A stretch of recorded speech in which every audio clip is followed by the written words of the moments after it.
درود پاک پڑھنے کے بے شمار فضائل و برکات ہیں۔ میرے آقا مدینے والے مصطفیٰ صلی اللہ تعالیٰ علیہ وسلم کا فرمان عالی شان ہے، اذا نسیتم شیئا فصلوا علی تذکروہ انشاء اللہ تعالی۔ نبی پاک نے فرمایا جب کوئی تم چیز بھول جاؤ، بعض اوقات ہوتا ہے ہم کوئی چیز رکھ کے بھول جاتے ہیں، بات یاد نہیں آتی ہے، کوئی اہم بات ہم بھول جاتے ہیں، تو فرمایا جب تم کوئی چیز بھول جاؤ تو مجھ پر درود پاک پڑھو، انشاء اللہ الکریم وہ بات یاد آ جائے گی۔ اور یہ کئی بار ہوا ہے الحمدللہ۔ اگر اس کو پریکٹس کر کے دیکھیں کہ یار میں کچھ کہہ رہا تھا ذہن سے نکل گیا، فوراً درود شریف پڑھیں، الحمدللہ یاد آ جائے۔ کوئی چیز رکھ کے بھول گئے، درود شریف پڑھیں۔ شور شرابہ کرنے سے چیزیں یاد نہیں آتی، ہم الٹا اور پریشان ہو جاتے ہیں۔ کام ڈاؤن ہو جائیں، کوئی چیز نہیں مل رہی ہے، کوئی چیز رکھ کے بھول گئے ہیں، کوئی بات بھول گئے ہیں تو یار پتہ نہیں یاد نہیں آ رہا، اوف کدھر رکھ دیا، اتنا شور بچاتے کہ وہ اور گھر والے بھی۔ صلی اللہ تعالی علی محمد صلی اللہ علیہ وسلم۔ الحمدللہ یکم محرم الحرام آیا ہی چاہتی ہے۔ اسلامی سال کا پہلا مہینہ محرم الحرام ہے، اور یاد رہے کہ جو پہلی محرم ہے وہ مسلمانوں کے دوسرے خلیفہ، وزیر مصطفیٰ، ترجمان نبی، ہم زبان نبی حضرت عمر فاروق اعظم رضی اللہ تعالیٰ عنہ کا یوم شہادت ہے۔ حضرت فاروق اعظم رضی اللہ تعالیٰ عنہ صحابی رسول ہیں، محبوب ذیشان، مکی مدنی سلطان صلی اللہ علیہ وسلم نے دعا کی تھی، اللہم اعز الاسلام بعمر بن الخطاب خاصتاً، اے اللہ عمر بن خطاب ہی کے ذریعے اسلام کی عزت میں اضافہ فرما۔ اب اس کی جیسی نبی پاک نے دعا کی تو دعا قبول کیسے ہوئی کہ پھر آپ نے اسلام قبول کر لیا، اس لیے آپ کو مراد رسول بھی کہا جاتا ہے۔ اور محبوب ذیشان علیہ السلام ایک جگہ فرماتے ہیں، میرے آقا ما طلعت الشمس علی رجل خیر من عمر، فرمایا حضرت عمر سے بہتر کسی آدمی پر سورج طلوع نہیں ہوا، یعنی دنیا میں بہترین لوگوں میں سے ایک فرد حضرت عمر ہیں۔ نبی پاک فرماتے عمر و سراج اہل الجنہ، عمر اہل جنت کے چراغ ہیں۔ مزید ارشاد ہوا ھذا رجل لا يحب الباطل، عمر وہ شخص ہے جو باطل کو پسند نہیں کرتا ہے۔ کیا کمال کی ہستی ہیں۔ ایک جگہ نبی پاک نے فرمایا رضا اللہ رضا عمر و رضا عمر رضا اللہ، اللہ پاک کی رضا عمر کی رضا ہے اور عمر کی رضا اللہ پاک کی رضا ہے۔ یہ کیسی ہستیاں ہیں۔ وہ عظیم حدیث بھی آپ نے سنی ہوگی کہ نبی پاک علیہ السلام فرماتے ہیں اگر میرے بعد کوئی عمر ہو، میرے بعد کوئی نبی ہوتا تو وہ عمر ہوتا، مگر میرے بعد کسی اور نبی نے نہیں آنا، لا نبی بعدی۔ یہ تو آقا نے کئی جگہ پر فرمایا۔ بے شک نبی پاک ہی آخری نبی ہیں، مگر حضرت عمر کا مقام اس سے پتہ چلتا ہے۔ حضرت عمر رضی اللہ تعالیٰ وہ عظیم ہستی ہیں کہ جن کے بارے میں آتا ہے وہ جس گلی سے گزر جائیں شیطان اس گلی سے نہیں گزرتا ہے۔ میں اور آپ شیطان سے بھاگنے کی، شیطان سے بچنے کی دعا کر رہے ہیں کہ شیطان ہمیں ورغلا دیتا ہے، بہکا دیتا ہے۔ حضرت عمر کا وہ روب اور جاہ و جلال تھا کہ شیطان آپ کے قریب نہیں آتا تھا۔ اللہ تربت مزار حضرت عمر پر کروڑوں رحمتوں کی بارش نازل فرمائے اور ان کے فیوز و برکات سے ہمیں بھی مالا مال فرمائے۔ حضرت عمر جب ایمان لائے، نبی پاک نے دعا کی تو آپ ایمان لائے۔ تو پیارے آقا کی اس جو کیفیت تھی نا، کیونکہ ہر طرف مسلمانوں پر بڑی زیادتی ہو رہی تھی، تو اعلیٰ حضرت امام اہل سنت نے اپنے شعر میں اس کیفیت کو بڑے پیارے انداز میں بیان کیا کہ ناریوں کا دور تھا، دل جل رہا تھا نور کا۔ ناریوں کا، ناری یعنی جہنمی کفار بڑا تنگ کر رہے تھے، مار رہے تھے مسلمانوں کو، نماز پڑھنے پر مارتے تھے۔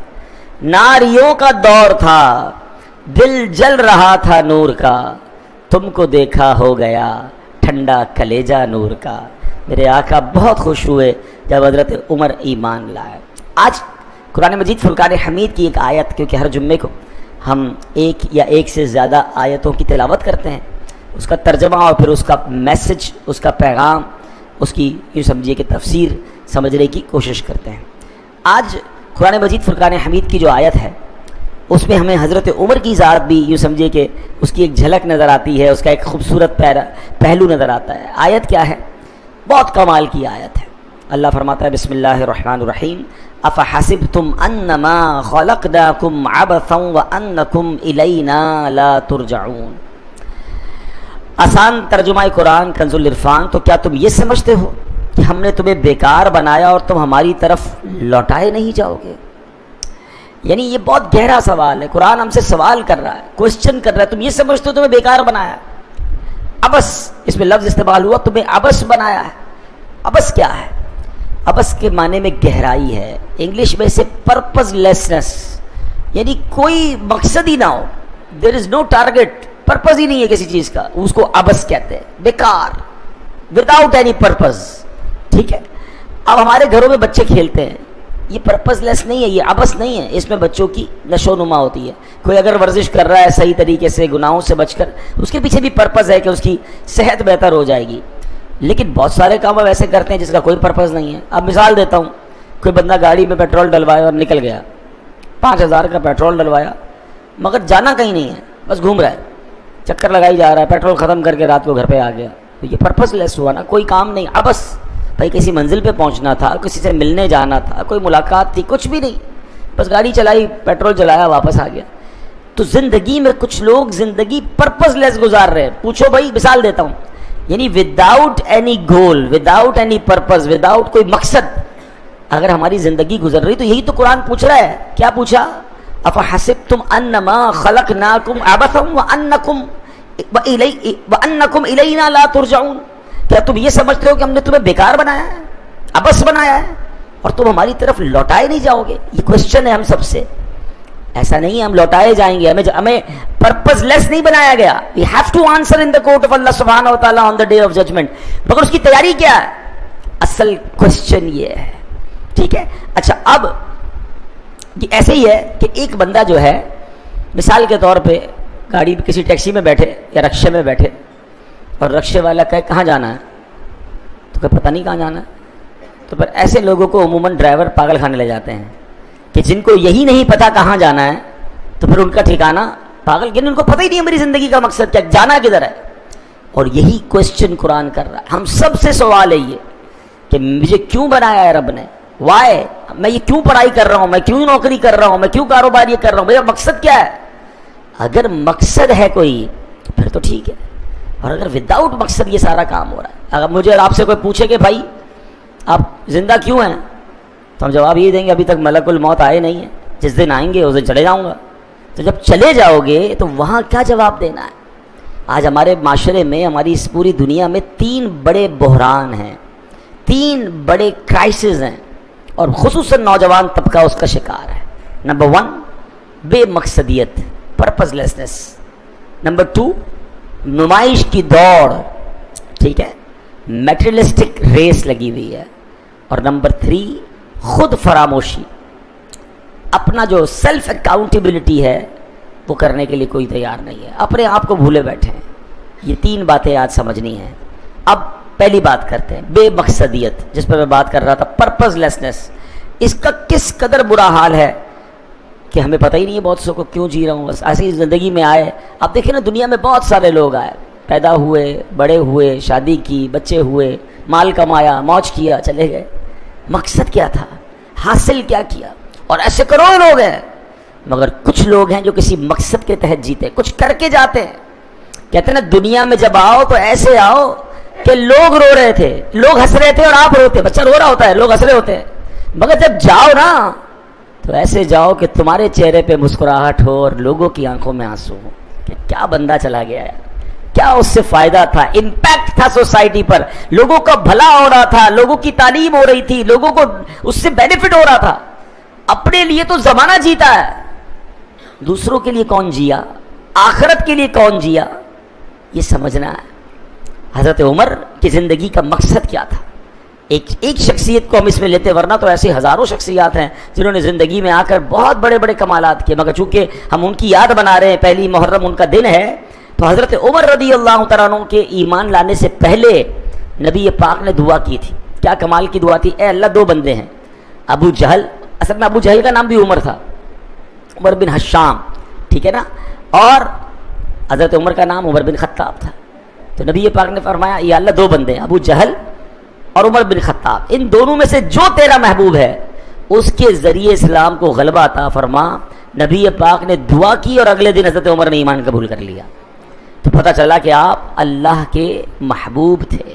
سبحان اللہ. ابو جہل کو ریجیکٹ کیا اور اللہ نے حضرت عمر کو سلیکٹ کیا. اچھا، اب حضرت عمر وہ ہیں صحابی رسول حضرت عبداللہ ابن مسعود فرماتے زندگی کا مقصد دیکھیں، گول دیکھیں، پرپس دیکھیں کہ ان کی شان یہ تھی کہ حضرت عبداللہ ابن مسعود فرماتے ہیں ما زلنا اعزتا منذ اسلم عمر، فرمایا جس لمحے حضرت عمر نے اسلام قبول کیا اس وقت سے ہم مسلسل غلبہ ہی پاتے رہے، ہم آگے ہی بڑھتے رہے، مسلمانوں کو عزت ہی ملتی رہی. کتنی بڑی بات ہے. میں اور آپ عزت والے اس لیے ہیں کہ ہم اسلام والے ہیں، ہم ایمان والے ہیں، ہمیں اللہ نے ایمان دیا اس لیے عزت ہے. حضرت عمر وہ ہیں کہ جن کی وجہ سے مسلمانوں کو عزت مل رہی ہے، جن کی وجہ سے اسلام کو عزت مل رہی ہے. لک ایٹ ان کا اسکیل اور مرتبہ دیکھیں، کیلیبر دیکھیں. حضرت عمر 40 میں مسلمان تھے، 40th آپ تھے، 40 کا ادب پورا ہوا. اس کے بعد اسلام نے مڑ کے نہیں دیکھا، پھر ٹیک آف ہی ہوا اسلام، پھر بہلتا ہی چلا گیا اور آج دیکھیں 200 کروڑ سے زیادہ مسلمان ہیں. تو اللہ پاک ایسا بندہ بنایا ہے کہ میری وجہ سے خیر پھیلے، میری وجہ سے لوگ مسلمان ہوں، میری وجہ سے کوئی دین کی خدمت ہو، میری زندگی کا کوئی مقصد ہونا چاہیے. بڑا پیارا مقصد ایک شاعر بیان کرتے ہیں، فرماتے ہیں میری زندگی کا مقصد تیرے دین کی سرفرازی، میری زندگی کا مقصد تیرے دین کی سرفرازی، میں اسی لیے مسلمان، میں اسی لیے نمازی. میری ذات سے دین کو کیا فائدہ پہنچ رہا ہے. اور یاد رکھیے جو دین کا خادم بنتا ہے نا اس کی مدد کی جاتی ہے. آپ اگر پریشان ہیں، بیمار ہیں، قرضے میں ہیں، جاب کا ایشو ہے، واٹ ایور پرابلم، میں آپ کو اللہ کی مدد حاصل کرنے کا ایک فارمولہ قرآن سے دیتا ہوں. اللہ خود قرآن میں فرماتا ہے ان تنصروا اللہ ینصرکم، اگر تم اللہ کے دین کی مدد کرو گے اللہ تمہاری مدد کرے گا. ایک اور جگہ فرمایا وَلَيَنْصُرَنَّ اللَّهُ مَن يَنْصُرُهُ، اور بے شک اللہ اس کی ضرور مدد فرمائے گا جو اس کے دین کی مدد کرے گا. اب غور کر لیں، میری زندگی میں کہیں دین کی خدمت ہے؟ بے شک کاروبار کر رہا ہوں، بے شک جاب کر رہا ہوں، بے شک میں ٹریول کر رہا ہوں، واٹ ایور، جدھر بھی ہوں میرا کام یہ ہے کہ میں کچھ نہ کچھ دین کا کام بھی کروں. خود نماز پڑھوں، دوسروں کو نماز کی دعوت دوں، خود جھوٹ نہ بولوں، دوسروں کو بھی سچ کی دعوت دوں، خود دھوکہ نہ دوں، دوسروں کو بھی سمجھاؤں. مطلب جہاں جہاں میرا امپیکٹ ہے، جہاں جہاں میرا انفلوئنس ہے، یعنی کچھ لوگ ایسے ہوں گے کہ جن کی وجہ سے کئی لوگ گناہ چھوڑے ہوئے ہوں گے، کئی لوگ ایسے ہوں گے کہ جن کی وجہ سے کوئی رزق حلال کمانا شروع ہوا ہوگا. آپ میں سے اور ہم میں سے کئی لوگ ایسے ہوں گے جن کی وجہ سے کوئی ایک نہ ایک بندہ نمازی بنا ہوگا. مگر بدقسمتی سے ایسے لوگ بھی ہیں کہ جن کی وجہ سے کسی نے حرام کام شروع کیا ہوگا، جس کی وجہ سے کسی نے کسی پر زیادتی کا کام سیکھا ہوگا، بے ایمانی سیکھی ہوگی. آپ سوچیں میں کر کیا رہا ہوں؟ ایک تو میرے اپنے گناہ بہت ہیں مگر میں دوسروں کو بھی گناہ پہ لگا رہا ہوں، دوسروں کو بھی برائی کی طرف لگا رہا ہوں. نہیں، زندگی کا مقصد یہ ہو کہ مجھے خود بھی اللہ کو راضی کرنا ہے اور اللہ کے بندوں کو بھی اللہ کے قریب کرنا ہے. یہ ہے خیر. اللہ کرے کہ میری اور آپ کی ذات سے خیر پھیلے. مفتی احمد یارخر نعیمی رحمۃ اللہ تعالی علیہ کمال کی بات فرماتے ہیں زندگی ہر شخص کی گزرتی ہے، بہترین زندگی وہ ہے جو اللہ پاک کے لیے وقف ہو جائے. مقصد ایک ہو، اللہ راضی ہو جائے. میں دین کا خدمت گار ہوں، کاروبار کرتا ہوں بھائی، ہاں اللہ کی رحمت سے روزی بھی کماتا ہوں، مگر ساتھ ساتھ جہاں جہاں موقع ملتا ہے میں دین کی خدمت بھی کرتا ہوں، اللہ کے دین کی مدد کرتا ہوں، میں لوگوں کو دین کے قریب لاتا ہوں. یہ مقصد ہونا چاہیے نا. ایک ہی مقصد، پیسے کمائے، مال بنایا، اچھے گھر بنائے، بچے پیدا ہوئے، شاندار زندگی گزاری، قبر میں چلے گئے. ایسے تو کروڑوں لوگ چلے گئے، مگر کچھ لوگ وہ ہیں جنہوں نے کچھ کام کیا، برکت والے کام کیے، صدقہ جاریہ والے کام کیے. ہم سب نے یہ سوچنا ہے، اپنے آپ، ہر بندہ اپنے آپ سے سوال کرے کہ what is the reason why I am here, میری زندگی کا مقصد کیا ہے. قرآن پوچھ رہا ہے کیا ہم نے تمہیں بیکار بنایا؟ تم یہ سمجھتے ہو؟ مزے کی بات یہ ہے کہ لائف بھی گزاریں، اچھی گزاریں، اور دین کی خدمت کے ساتھ گزاریں تاکہ وہاں بھی عیش کریں، وہاں بھی انشاءاللہ اللہ کی نعمتیں ہمارے ساتھ ہوں. یہ زندگی کا مقصد ہونا چاہیے. سبحان اللہ. اب آتے ہیں دوسرا ٹاپک. تین بحران میں نے بتائے تھے، تین بڑے کرائسس. پہلا بے مقصد لائف، سیکنڈ نمائش کی دوڑ، میٹریلسٹک ریس، بس عجیب سی ریس لگی ہوئی ہے. وہ کیا ہے یار؟ لائکس مل جائیں، فالوورز مل جائے، شہرت مل جائے، دولت مل جائے. یعنی اس کے لیے ایک عجیب سی دنیا کو میں اچھا لگوں. میرے کپڑے میرا جسم چھپائیں نہ چھپائیں لوگوں کو اچھے لگنے چاہیے. میرے جوتے ایسے ہونے چاہیے کہ لوگ دیکھ کر کہیں کیا جوتے، بے شک وہ جوتا مجھے کاٹ رہا ہے. یعنی مجھے اپنے لیے کچھ نہیں کرنا، میرا گھر ایسا ہو کہ لوگوں کو پسند آئے، میرا رہنا سہنا ایسا ہو کہ لوگ اسے لائک کریں. اس چکر میں ہم پڑ گئے اور اس چکر میں بہت گڑبڑ ہو رہی ہے. اس لیے کہ ہر شیر پر سوا شیر موجود ہے. میں جتنا بھی امیر بن جاؤں، مجھ سے زیادہ امیر کوئی نظر آ جائے گا مجھے، میں ٹینشن میں آ جاؤں گا. کئی غریب گھرانوں میں یہ لڑائی ہونے لگ گئی ہے کیونکہ انہوں نے سوشل میڈیا پر، ٹی وی پر جناب کسی کا بنگلہ دیکھ لیا ہے، کسی کی گاڑیاں دیکھ لی ہیں، کسی کا لائف اسٹائل دیکھ رہے ہیں، کوئی ٹریول کر رہا ہے، کوئی فیملی کے ساتھ ٹریول کر کے ویلاگ بنا رہا ہے، اور باقی لوگ اپنے گھر میں پریشان ہیں کہ میری باری کب آئے گی. اس وجہ سے پریشان ہیں لوگ. یہ دوڑ ہی غلط ہے، یہ سوچ ہی غلط ہے کہ جناب یہ وہاں پہنچ گیا، میں پیچھے رہ گیا. اب آپ تو ڈیمورلائز ہو جائیں گے نا. ہم اس لیے دنیا میں نہیں آئے. اللہ پاک نے ہر بندے کو جو اس کے مقدر میں ہے وہ عطا فرمایا. بندہ وہ ہے جو ایکسیپٹ کرے کہ جو مجھے میرے رب نے دیا وہی میرے لیے بہتر ہے. ہمیں نہیں پتا ہوتا. آپ کو پتا ہے بعض روایتوں میں آتا ہے اللہ جانتا ہے کہ کس کو غریب بنانا ہے، کس کو امیر بنانا ہے. کسی کے لیے اس کی غربت اچھی، کسی کے لیے اس کی عمارت اچھی.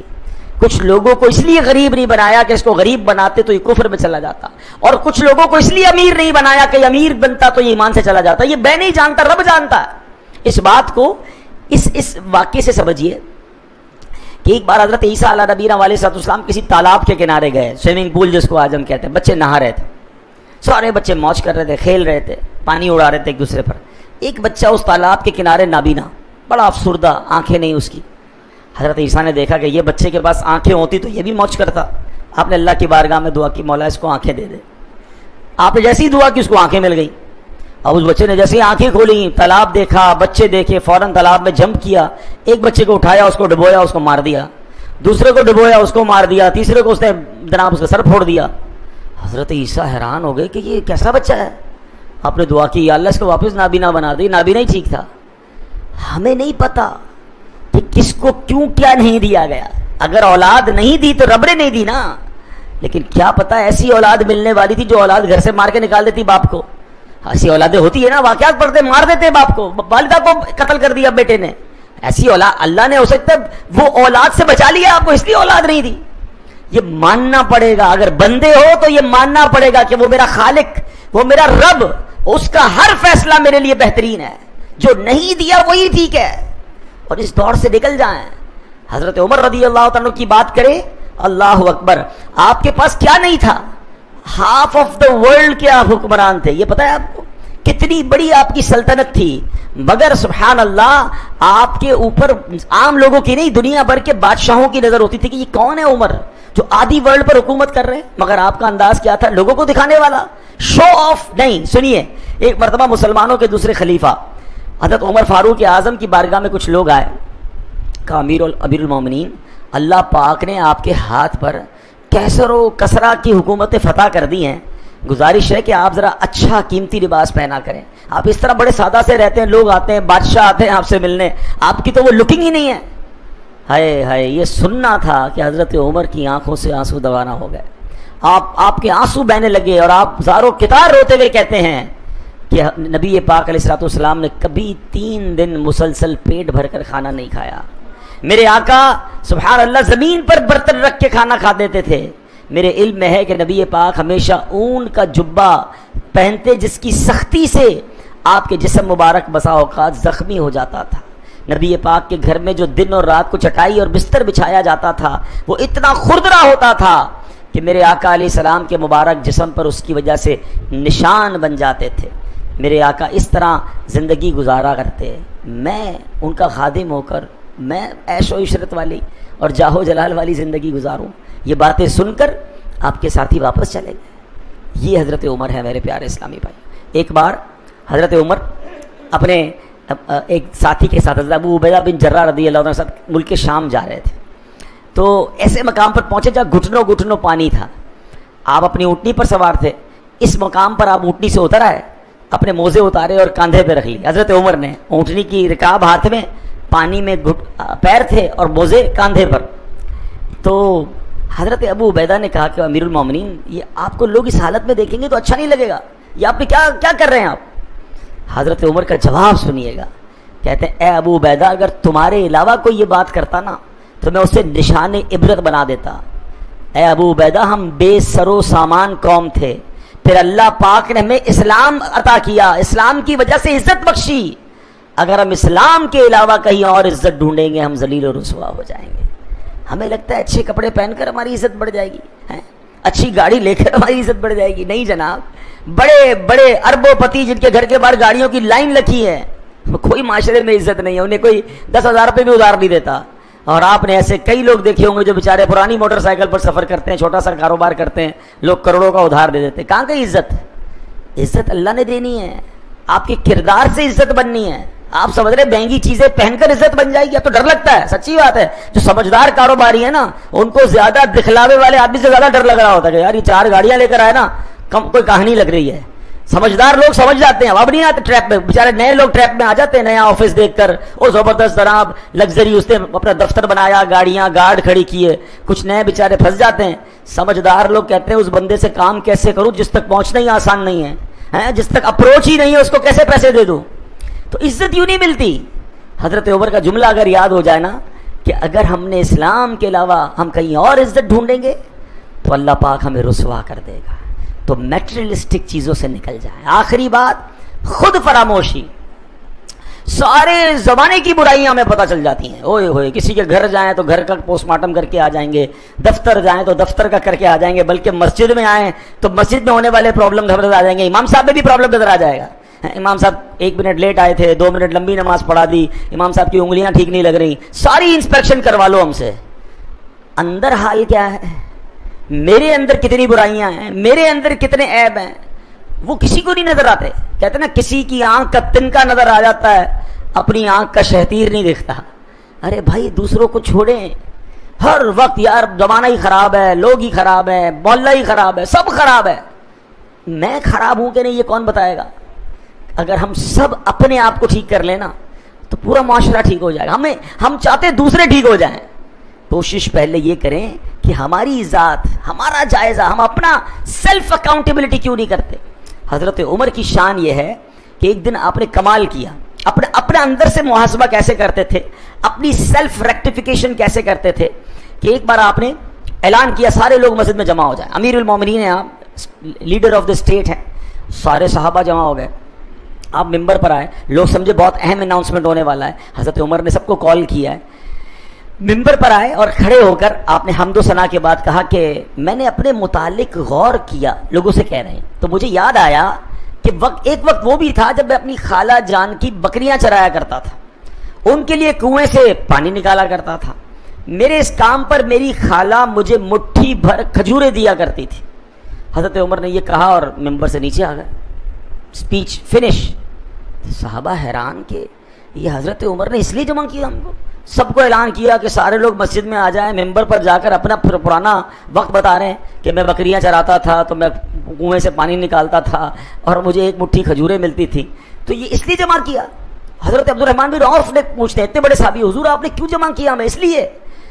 بیوٹیفل آنسر آف حضرت عمر. دیکھیے کیا سیلف اکاؤنٹیبلٹی تھی. پتہ کیا کہتے ہیں, فرماتے ہیں کہ اے عوف کے بیٹے, عبد الرحمن بن عوف کو کہتے ہیں, اے عوف کے بیٹے, میں دراصل تنہائی میں بیٹھا ہوا تھا.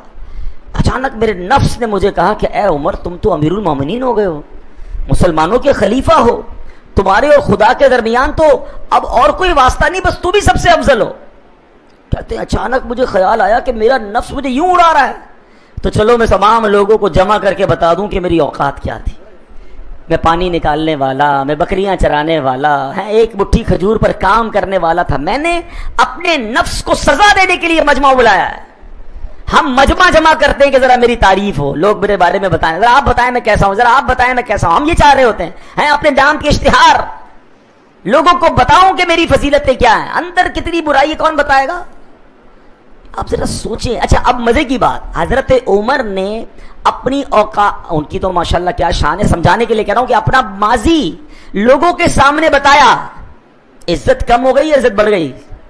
ہم سب فضیلت بیان کر رہے ہیں نا ان کی. مزہ آ رہا ہے کہ یار کیا عظیم آدمی تھے. انکساری سے, عاجزی سے عزت جاتی نہیں. دانا خاک میں مل کر گلے گلزار ہوتا ہے. کاش یہ بات سمجھ آ جائے, ورنہ ہم اس طرح پھنس جائیں گے. اگر اپنا احتساب, میرا احتساب مجھ سے اچھا کوئی اور نہیں کر سکتا. رات کو سونے سے پہلے سوال تو کریں اپنے آپ سے کہ پورا دن کیسے گزرا. نماز پڑھی نہیں, جھوٹ تو نہیں کہہ دیا, حرام تو نہیں کمایا. اپنے آپ سے بات کرنا سیکھیں.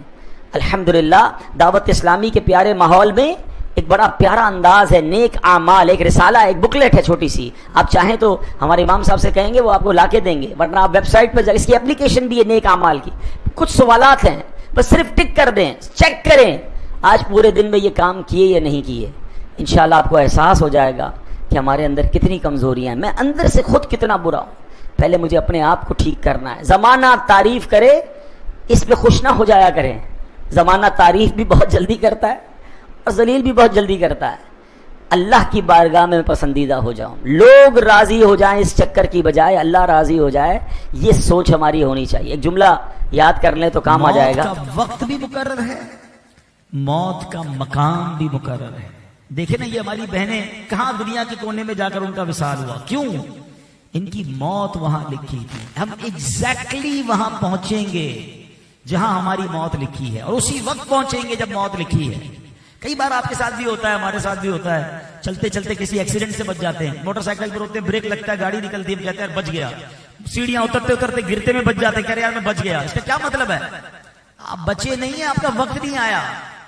جس دن آپ کا وقت آئے گا اس دن آپ وہیں پہنچیں گے جہاں موت کا وقت آ چکا ہوگا. ایک بار حضرت سلیمان علیہ نبینا علیہ السلام, آپ بھی اللہ کے نبی ہیں, آپ کے پاس بھی ملک الموت آتے تھے.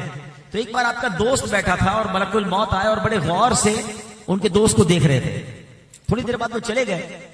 حضرت سلیمان علیہ السلام نے اپنے دوست کو بتایا, یہ پتہ ہے کون تھے؟ کہا کون تھے؟ کہا ملک الموت, روح قبض کرنے والے فرشتے. کہا حضرت یہ بڑے غور سے مجھے دیکھ رہے تھے, مہربانی کریں آپ ہوا کو حکم دیں, آپ کی تو ہوا پر حکومت ہے, مجھے یہاں سے اڑا کر ہند میں لے جائے, ہندوستان چھوڑ دے. تو حضرت سلیمان علیہ السلام نے دعا کی, ہوا کو حکم دیا, ہوا انہیں اڑا کر ہند لے گئی. تھوڑے دنوں بعد ملک الموت پھر آئے اور آپ نے پوچھا تم پچھلے دنوں آئے تھے, میرے دوست کو گھور کے کیوں دیکھ رہے تھے؟ تو ملک الموت نے پتہ کیا فرمایا, کہ حضور مسئلہ یہ ہے کہ میں یہ حیران تھا کہ میرے پاس یہ لکھا ہوا تھا کہ اس بندے کو تھوڑی دیر بعد اس کی روح میں نے ہند سے قبض کرنی ہے, بیٹھا آپ کے پاس ہے. اب بات سمجھ آئی آپ کو؟ یعنی اس نے دعا کروائی حضرت سلیمان سے کہ ہوا کو کہیں مجھے ہند پہنچائے, اور ہوا نے ہند پہنچایا, ملک الموت نے ہند میں جا کر روح قبض کر لی. ہمارا مقام بھی فکس ہے, ہمارا وقت بھی فکس ہے, بس ہمیں نہیں پتا ہے. وہ آج بھی ہو سکتا ہے, وہ کل بھی ہو سکتا ہے. موت کتنی زیادہ نزدیک ہے. یار یہ ذرا پلیز بانٹنے والا کام بند کر دیں, تھوڑی دیر بعد بانٹ لیجیے گا, بیان غور سے سننے دیں, اتنی اہم بات ہو رہی ہے, اس کے بعد بانٹ لیجیے گا. امام جلال الدین سیوطی شافعی رحمۃ اللہ تعالیٰ بہت بڑے بزرگ ہیں. آپ کے بارے میں آتا ہے کہ آپ نے اپنی کتاب شرح الصدور میں لکھا کہ ہر گھر میں ملک الموت 5 مرتبہ اور ایک روایت کے مطابق 7 مرتبہ تشریف لاتے ہیں, اور یہ دیکھتے ہیں کوئی ایسا تو نہیں جس کی مجھے آج روح قبض کرنی ہے. یعنی مجھے اور آپ کو نہیں پتا ہے, لیکن روز ملک الموت ہمارے گھر آ رہے ہیں اور چیک کر رہے ہیں کہ کس کی باری آنے والی ہے. اور وہ بندہ نماز قضا کر رہا ہوتا ہے, وہ بندہ حرام کام کر رہا ہوتا ہے, وہ مگن ہے دنیا میں, مگر اس کو نہیں پتا کہ اس کی موت کا وقت قریب آنے والا ہے. کاش آج کے اس اجتماع سے میں اور آپ یہ درس لے کر جائیں کہ اتنی پلاننگز, اتنے ارادے, مگر یہ خیال کیوں نہیں آتا کہ مرنا بھی تو ہے. قبر کی پلاننگ کہاں ہے, آخرت کی پلاننگ کہاں ہے. آج میں آپ کو چند وہ اعمال بتانے آیا ہوں. یقین جانیے ہمارے ساتھ کوئی بھی ساتھ نہیں جائے گا قبر میں. نہ قبر میں تجوری ہے, نہ کفن میں جیب ہے. یہ سارے دوست احباب, یہ سارے رشتہ دار ہمیں قبر میں اتار کر واپس آ جائیں گے, ہم اکیلے قبر میں ہوں گے. اعلیٰ حضرت امام اہل سنت یہی بات کس پیارے انداز میں سمجھاتے ہیں. ہائے غافل وہ کیا جگہ ہے جہاں, ہائے غافل وہ کیا جگہ ہے جہاں 5 جاتے ہیں 4 پھرتے ہیں، یعنی 5 جاتے ہیں، 4 کاندھے پہ اٹھاتے ہیں، ایک کو لے کر جا رہے ہیں، مگر واپس کتنے آتے ہیں؟ 4 پھرتے ہیں، اسے ایک کو قبر میں ڈال کر آ جاتے ہیں۔ مجھے اور آپ کو سب سارے دوست احباب جن کو ہمارے بغیر چلتا نہیں ہے، وہ سب اکیلی قبر میں چھوڑ کر آ جائیں گے، مگر کیا کوئی ساتھی ہوگا؟ جی، آج میں آپ کو وہ ساتھی بتانا چاہتا ہوں، آج میں آپ کو وہ اعمال بتانا چاہتا ہوں جو میں اور آپ کریں، تاکہ آج ہمارے ندیم بھائی کے گھر والوں کے ایصال ثواب کے اجتماع میں ہم یہ پیغام لے کر جائیں کہ جب میں قبر میں جاؤں تو تنہا نہ ہوں، میرے ساتھ کچھ ساتھی ہوں۔ اب وہ ساتھی کون بن سکتے ہیں؟ سنیے، حضرت کعب رضی اللہ عنہ سے مروی ہے، جب نیک آدمی کو قبر میں رکھا جاتا ہے تو اس کے اعمال صالحہ یعنی اچھے عمل، نماز، روزہ، حج، جہاد اور صدقہ وغیرہ اس کے پاس جمع ہو جاتے ہیں۔ جب عذاب کے فرشتے اس کی پیروں کی طرف سے آتے ہیں تو نماز کہتی ہے انہی پیروں پہ کھڑے ہو کے اس نے عبادت کی ہے، تمہارے لیے کوئی جگہ نہیں ہے۔ سبحان اللہ۔ فرشتے سر کی طرف آتے ہیں تو روزہ کہتا ہے کہ اللہ کی رضا کے لیے یہ بھوکا پیاسا رہا تھا، تمہارے پاس یہاں کوئی جگہ نہیں ہے۔ اللہ اکبر۔ اب فرشتے اس کے جسم کے دوسرے حصوں کی طرف آتے ہیں تو حج آگے آ کر کہتا ہے اسی باڈی کو اس نے اللہ کی راہ میں سفر میں گزارا تھا، تھکا تھا، اس جسم کو اس نے سفر میں گرد آلود کیا تھا، تمہارے پاس کوئی جگہ نہیں ہے۔ ہاتھوں کی طرف آتے ہیں عذاب کے فرشتے عذاب دینے کے لیے تو صدقہ کہتا ہے کہ انہی ہاتھوں سے انہیں صدقہ دیا تھا، اللہ کی راہ میں خرچ کیا تھا، تمہارے لیے کوئی گنجائش نہیں ہے۔ اللہ اکبر۔ اب سبحان اللہ میت سے کہا جاتا ہے کہ تیری زندگی اور موت دونوں بہترین ہیں۔ رحمت کے فرشتے اس کے لیے جنت کا فرش بچھاتے ہیں، جنتی لباس لاتے ہیں، اس کی قبر کو تا حد نگاہ وسیع کر دیتے ہیں اور جنت کی ایک قندیل، ایک لائٹ جو ہے اس کی قبر میں روشن کر دی جاتی ہے جس سے قیامت تک وہ روشنی حاصل کرتا رہے گا۔ نماز بچائے گی قبر میں، نماز ساتھ آئے گی قبر میں، تلاوت ساتھ آئے گی قبر میں، روزہ ساتھ آئے گا قبر میں، حج اور سبحان اللہ اللہ کی راہ میں دیا ہوا صدقہ کام آئے گا۔ اب غور کر لیں، کیا یہ ساتھی تیار ہیں؟ کیا قبر میں جانے کے لیے یہ چیزیں ہم نے تیار رکھی ہیں؟ اے میرے پیارے اسلامی بھائیوں، اسی طرح ایک اور بڑا پیارا عمل ہے، سبحان اللہ، ندیم بھائی کو یہ سعادت میں نے دیکھا حاصل ہے، یہ مسجد کی بڑی خدمت کرتے تھے، اللہ کرے یہ خدمت ہمیشہ جاری رکھیں اور اللہ ہمیں بھی اپنے گھر کا خدمت گار بنائے۔ مسلمانوں کے دوسرے خلیفہ حضرت عمر فاروق اعظم رضی اللہ تعالیٰ فرماتے ہیں جس نے اللہ پاک کی مساجد کو روشن کیا، اللہ پاک اس کی قبر کو روشن فرمائے گا۔ قبر روشن کر دی ہے، مسجد کو روشن کریں۔ فرمایا جس نے اس نے خوشبوئیں رکھی، مسجدوں کو خوشبودار کیا، اللہ پاک جنت میں اس کے لیے خوشبو مہیا کرے گا۔ اپنے گھر روشن کر رہے ہیں، اپنے گھر کو خوشبودار کر رہے ہیں، ٹھیک ہے، کوئی ایک اللہ کا گھر بھی لے لیں۔ ہماری مسجدوں میں خاص طور پہ کئی علاقے ایسے ہیں جہاں مسجدوں میں برا حال ہے، وضو خانوں کی ٹوٹیاں ٹوٹی ہوئی ہیں، استنجا خانوں کا حال برا ہے، مسجد کے اندر اسمیل آ رہی ہے۔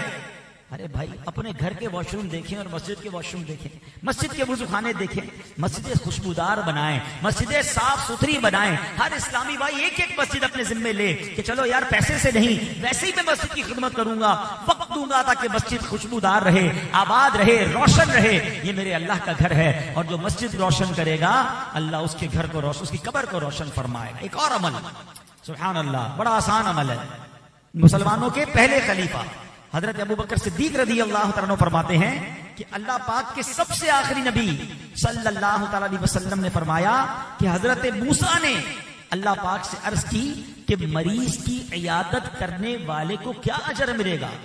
تو اللہ پاک نے فرمایا اس کے لیے 2 فرشتے مقرر کیے جائیں گے جو قیامت تک اس کی قبر میں روزانہ اس کی عیادت کریں گے۔ مریض کی عیادت کرے، روز قبر میں فرشتے آ کر آپ کی عیادت کریں گے۔ مگر آج ہر چیز واٹس ایپ پہ ہو رہی ہے، طبیعت بھی واٹس ایپ پہ پوچھ لی۔ ارے بھائی، جا کر عیادت کرنا، مریض کی خیر خبر لینا، کبھی ہاسپٹل جائیں، کبھی گھر جائیں، اس سے محبت بڑھتی ہے، اس کو دلاسا ملتا ہے۔ آج آپ کسی سے نہیں پوچھ رہے، ایسا نہ ہو کل آپ کی باری آئے تو کوئی آپ کے پاس نہ ہو۔ محبت دینے سے محبت ملتی ہے اور یہ کتنا پیارا عمل ہے کہ آج میں مریض کی عیادت کروں۔ بلکہ ایک اور حدیث پاک ہے جس کا خلاصہ ہے کہ جو صبح مریض کی عیادت کرے تو شام تک 70,000 فرشتے اس کے لیے دعائیں مغفرت کرتے ہیں. شام کو عیادت کرے تو صبح تک 70,000 فرشتے عیادت کرتے ہیں, دعائیں مغفرت کرتے ہیں. اب بتاؤ میرے لیے 70,000 فرشتے دعائیں کریں, میرا تو بیڑا پار ہو جائے گا نا. تو وقت نکالا کریں, رشتہ داروں میں, دوستوں میں, پڑوسیوں میں کوئی بیمار ہے تو اس کی عیادت کو جایا کریں. اب آگے چلتے ہیں. ایک اور بڑا آسان عمل, روزانہ 5 منٹ کا کام, صرف 5 منٹس. اور وہ کیا ہے کہ حضرت عبداللہ ابن مسعود رضی اللہ عنہ سے روایت ہے, جب بندہ قبر میں جائے گا تو عذاب اس کے قدموں کی طرف سے آئے گا. تو قدم کہیں گے تیرے لیے میری طرف سے کوئی راستہ نہیں ہے, کیونکہ یہ رات کو سورہ ملک شریف پڑھا کرتا تھا. پھر عذاب اس کے سینے یا پیٹ کی طرف آئے گا تو اسے کہا جائے گا تمہارے لیے میری جانب کوئی راستہ نہیں, کیونکہ یہ رات سورہ ملک پڑھتا تھا. تو سبحان اللہ, یہ عذاب قبر کو روکنے والی صورت ہے. تو روزانہ رات کو سونے سے پہلے 5-6 منٹ لگتے ہیں. تبارک الذی بیدہ الملک, یہ 29ویں پارے کی پہلی صورت ہے. 5 to 6 منٹس میں آپ تلاوت کر سکتے ہیں. پتہ نہیں موبائل پر کتنی ریلیں دیکھتے دیکھتے سوتے ہیں, 2-2 منٹ, 4-4 منٹ, 6-6 منٹ, نہ جانے کتنے منٹ نکل جاتے ہیں. لیکن اگر ایک سورہ ملک اسی موبائل میں ڈاؤن لوڈ کر لیں نا, اسی موبائل میں سورہ ملک کی تلاوت کر لیں, تو انشاءاللہ عذاب قبر سے بچانے والی صورت ہے. اصل چیز ہے کہ مائنڈ سیٹ بن جائے. ہمارا مائنڈ سیٹ پتہ کیا ہے, پیچھے بہت کچھ چھوڑ کے جانا ہے. بھائی کیوں کما رہے ہو, بچوں کے لیے کما رہا ہوں. کیوں جمع کر رہے ہو, بچوں کے لیے جمع کر رہا ہوں. اپنے لیے کیا کیا؟ میرے اور آپ کے مرنے کے بعد جو ہے نا, لوگ پتہ کیا کہیں گے, میت نے پیچھے کیا چھوڑا ہے. پتہ فرشتے کیا کہتے ہیں, میت نے آگے کیا بھیجا ہے. اصل چیز وہ ہے جو ہم آگے بھیج رہے ہیں. اپنی آخرت کے لیے, اپنی قبر کو روشن کرنے والے کام کیجئے. ایک اور خوبصورت کام سن لیجئے میرے پیارے اسلامی بھائیوں, کہ جو کوئی شخص یہ کام کر لے, روایت میں آتا ہے جو لوگوں کو تکلیف پہنچانے سے باز رہا, اللہ پاک اسے قبر کی تکلیف سے محفوظ رکھے گا. ہاؤ ایزی, زندگی کا اصول بنا لیں. میری ذات سے کسی کو تکلیف نہ پہنچے. اگر کوئی تکلیف دے بھی دے, میں نے معاف کر دینا. میری ذات سے میں کسی کو تکلیف نہ پہنچاؤں. یہ سودا مہنگا نہیں ہے پیارے اسلامی بھائیوں, کہ میں کسی کو تکلیف نہ پہنچاؤں اور میری قبر کی تکلیف جو ہے وہ دور کر دی جائے. ایک اور بڑا پیارا کام حدیث پاک میں آتا ہے, بے شک کسی شخص کا صدقہ اس کی قبر سے گرمی کو دور کر دیتا ہے, اور قیامت کے دن مومن اپنے صدقے کے سائے میں ہوگا. آج کی گرمی ہم سے برداشت نہیں ہو رہی. قبر میں تو کوئی پنکھا, کوئی اے سی نہیں ہوگا نا, کیسے گرمی برداشت ہوگی؟ تو قبر کی گرمی کس سے دور ہوگی؟ صدقے سے دور ہوتی ہے. صدقہ و خیرات کرتے رہا کریں. جب جب موقع ملے کسی غریب کی مدد کر دی, کسی نیکی کے کام میں خرچ کر دیا, اور اس نیت سے کیا کہ یہ میں اللہ کی رضا کے لیے کر رہا ہوں, لوگوں کو دکھانے کے لیے نہیں, تو انشاءاللہ یہ صدقہ قبر میں بھی کام آئے گا اور قیامت کے دن بندہ اپنے صدقے کے سائے میں ہوگا. تو اے میرے پیارے اسلامی بھائیوں, چند باتیں میں نے عرض کی ہیں جو قبر میں کام آنے والی ہیں, جو قبر کے ساتھ رہنے والے اعمال ہیں. اللہ مجھے بھی عمل کرنے کی توفیق عطا فرمائے, آپ کو بھی نصیب فرمائے. اور ایسی پیاری باتیں دعوت اسلامی کے ماحول میں سکھائی جاتی ہیں, آخرت کی یاد دلانے والی باتیں بتائی جاتی ہیں. آپ بھی دعوت اسلامی کے اجتماعات میں آیا کریں, مدنی چینل فیملی کے ساتھ بیٹھ کر گھر میں دیکھا کریں, تو انشاءاللہ گھر بیٹھے اس طرح کے جب بیانات سنیں گے, اس طرح کی پیاری باتیں سنیں گے, تو ہمارا بھی ذہن بن جائے گا کہ صرف دنیا کے لیے نہیں, آخرت کی تیاری بھی ہم نے کرنی ہے. ہمیں نہیں پتا ہم میں سے کون پہلے چلا جائے. ایک بات یاد رکھیے, اس دنیا میں ہم ایک ترتیب سے آئے ہیں, ایک سیکوینس سے آئے ہیں. پہلے میرے دادا ہے, آپ کے بھی پہلے دادا ہے, پھر والد آئے, پھر آپ آئے, پھر آپ کے بچے, پھر ان کے بچے. یہ ترتیب ہے نا. مگر جانے کی یہ ترتیب ہو یہ ضروری نہیں ہے. دادا موجود ہوتا ہے اور پوتا چلا جاتا ہے, باپ موجود ہوتا ہے اور بیٹا چلا جاتا ہے. ہمیں نہیں پتا کون پہلے چلا جائے. تو یہ نہیں ہوگا کہ میرے اور آپ کے موبائل پر کوئی میسج آئے گا کہ جناب 1 مہینہ رہ گیا ہے, توبہ کر لیں, 1 مہینہ آخری ہے آپ کا. نہیں, پتہ بھی نہیں ہوگا. ابھی میں نے ایک شعر پڑھا تھا کہ آگاہ اپنی موت سے کوئی بشر نہیں, سامان 100 برس کا ہے, پل کی خبر نہیں. یہ پہلے شعر تھا, اب وٹنس ہے. اب آپ دیکھ رہے ہیں, اب آپ سب نے سوشل میڈیا پہ ویڈیو دیکھی ہوں گی کہ بیٹھے بیٹھے آدمی گرا اور اس کا انتقال ہو گیا, چلتے چلتے گرا اس کا انتقال ہو گیا, کام کرتے کرتے گرا اس کا انتقال ہو گیا. کیا ہو رہا ہے؟ یعنی اس بندے کو چند سیکنڈ پہلے پتا نہیں ہے, وہ باتیں کر رہا ہے. تقریر کرتے کرتے لوگ دنیا سے گئے, اور خوش نصیب ایسے بھی تھے نماز پڑھتے پڑھتے سجدے میں چلے گئے. وہ بھی ویڈیوز آپ نے دیکھی ہوں گی. اس کا مطلب کیا ہوا؟ کبھی آپ ان ویڈیوز کو اس نظر سے دیکھیں کہ یار اس کے چہرے پر کوئی اس کو اندازہ ہو گیا تھا. کچھ نہیں پتا تھا چند سیکنڈ پہلے اس بندے کو. ایسے ہی مجھے اور آپ کو پتہ بھی نہیں چلے گا اور چند سیکنڈ بعد ہم دنیا میں نہیں ہیں۔ اتنا باریک رشتہ ہے زندگی اور موت کا۔